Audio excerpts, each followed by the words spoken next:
اور ماں باپ کے ساتھ بھلائی کرتے رہو. اگر ان میں سے ایک یا دونوں تمہارے سامنے بڑھاپے کو پہنچ جائیں تو ان کو اف تک نہ کہنا اور نہ انہیں جھڑکنا،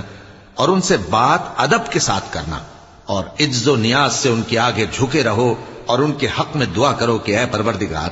جیسا انہوں نے مجھے بچپن میں شفقت سے پرورش کیا ہے تو بھی ان کے حال پر رحمت فرما. جو کچھ تمہارے دلوں میں ہے تمہارا پروردگار اس سے بخوبی واقف ہے.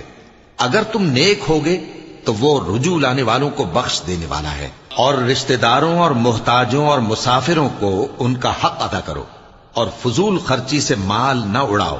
کہ فضول خرچی کرنے والے تو شیطان کے بھائی ہیں، اور شیطان اپنے پروردگار کی نعمتوں کا کفران کرنے والا یعنی ناشکرا ہے. اور اگر تم اپنے پروردگار کی رحمت یعنی فراخ دستی کے انتظار میں جس کی تمہیں امید ہو ان مستحقین کی طرف توجہ نہ کر سکو تو ان سے نرمی سے